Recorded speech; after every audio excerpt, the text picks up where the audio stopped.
Bonjour à tous et bienvenue sur opentuto.com. Dans cette vidéo, nous allons aborder les fonctions.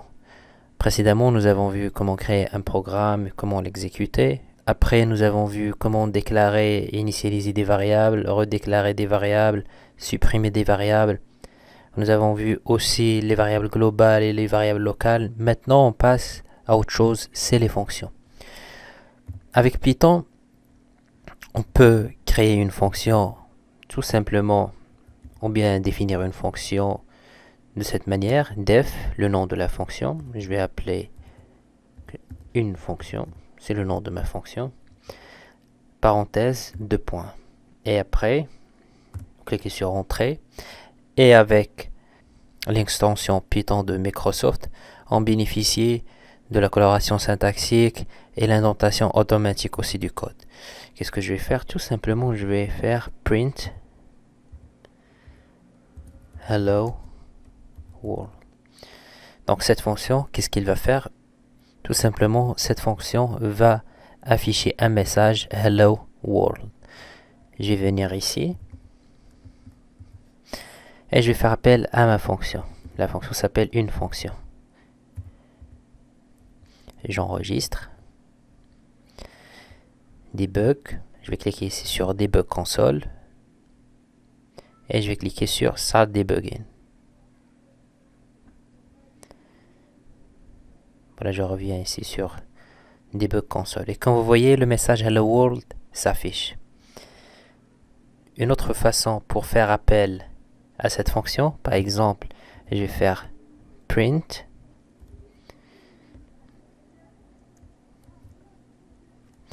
la fonction print et je fais appel à ma fonction. Ça debugging. Et comme vous voyez, il m'affiche deux messages. Hello World et Known. Pourquoi je reçois deux messages? Premièrement, c'est parce que une fonction s'exécute. Ma fonction, une fonction qui affiche Hello World. Et après, qu'est-ce que j'ai fait? Print à la fonction. Et comme la fonction ne retourne rien, c'est pour ça que j'ai reçu Known. On va voir un autre exemple où la fonction retourne quelque chose. Pour que vous faites la différence entre une fonction avec une valeur de retour et une fonction sans valeur de retour. Un dernier exemple, print, et le nom de la fonction sans les parenthèses. Dans ce cas, la fonction ne va pas s'exécuter et uniquement la définition de la fonction qui va être affichée comme vous voyez ici. Un deuxième exemple. Pour le premier exemple, nous avons créé une fonction sans paramètres. Parfois et souvent, on crée des fonctions avec des paramètres. C'est souvent le cas. Donc, on va créer une fonction qui accepte deux paramètres. C'est la même fonction, une fonction avec un premier paramètre que je vais appeler arg1 et un deuxième paramètre appelé arg2, argument 1, argument 2. Et qu'est-ce que je vais afficher? Tout simplement arg1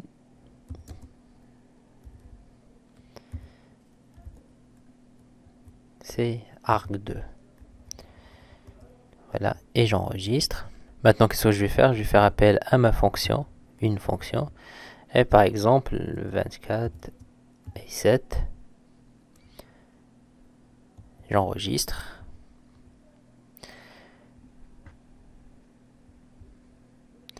Et comme vous voyez, il m'affiche 45 et 7. Encore une fois, print, une fonction, 4, 5, j'enregistre, j'exécute.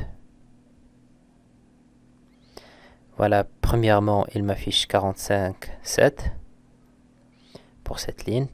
Et la deuxième, c'est 4, 5 et la deuxième fois known parce que tout simplement, la fonction ne retourne rien. On va faire un autre exemple, par exemple def multiply, la fonction multiply, donc arg1, arg2, et la fonction retourne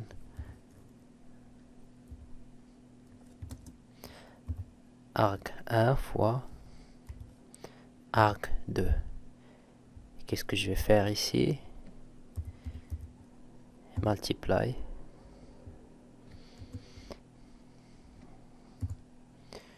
Pardon, ici c'est return. Et j'exécute. Rien ne s'affiche. Pour l'afficher, qu'est-ce que je vais faire? Print. J'enregistre et j'exécute. Et comme vous voyez, 35, 5 x 7, c'est 37. Cette fois-ci, on n'a pas reçu la valeur known parce que la fonction multiply retourne quelque chose qui est la multiplication des arguments. arg1 fois arg2. Il est aussi possible d'avoir une valeur par défaut pour les arguments. Par exemple, je veux donner comme valeur par défaut pour mon deuxième argument arg2 la valeur par exemple 2. Et ici, qu'est-ce que je vais faire? Je vais tout simplement faire appel à multiply 5. Tout simplement, qu'est-ce qu'il va faire? Il va 5 fois 2, qui est donné par défaut. Je vais supprimer cette ligne.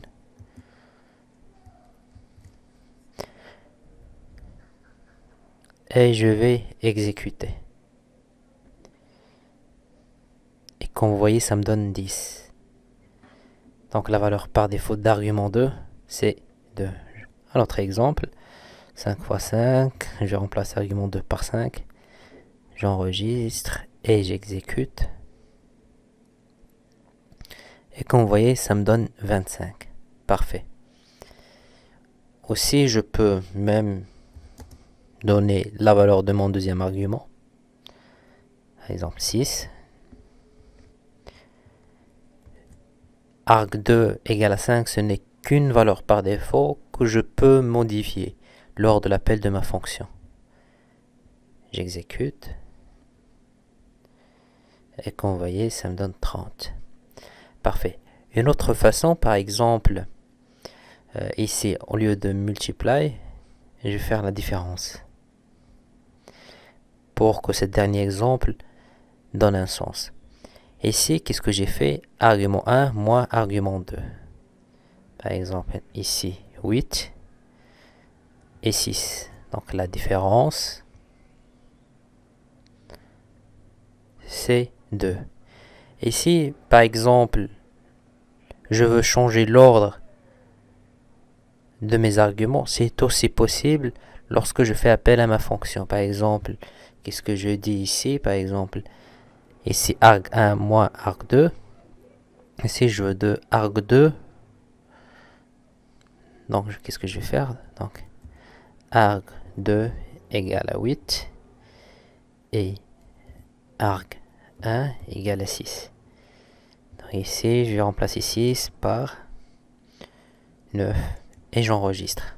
Donc, qu'est-ce que je dois recevoir comme résultat? C'est 9 moins 8, c'est 1.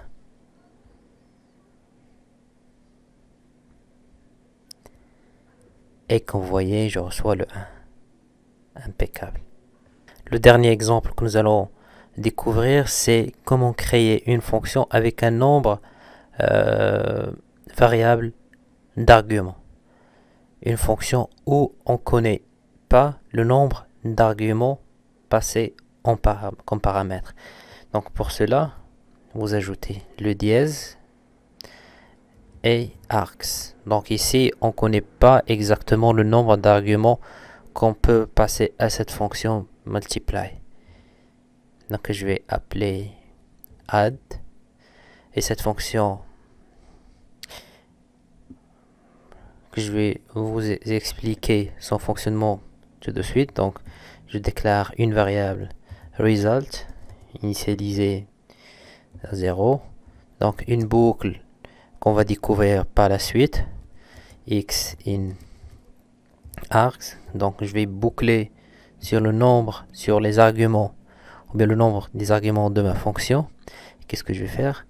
Result égale result plus x. Et je vais retourner return result. Ici, add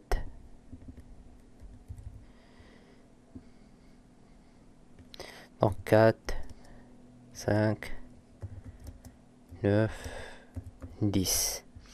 Donc ma fonction prend un nombre inconnu de paramètres. Par exemple, dans cet exemple, je lui ai passé 4 paramètres. Et j'ai commencé par la création d'une variable result que j'ai initialisée par 0. Et je vais boucler sur le nombre de paramètres passés. Donc ici, qu'est-ce que je vais faire? Pour chaque élément, qu'est-ce que je vais faire? Je vais prendre le résultat qui est initialisé à 0 et lui ajouter un élément. Donc pour la première itération, c'est 0 plus 4. Elle est stockée sur result. Deuxième paramètre, 4 plus 5. Elle est stockée sur result. Et ainsi de suite jusqu'à 10. Donc on va exécuter. J'enregistre premièrement et j'exécute.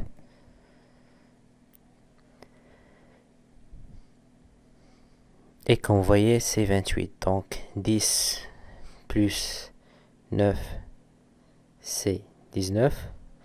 Plus 9, c'est 28. J'ajoute un autre 10 ici.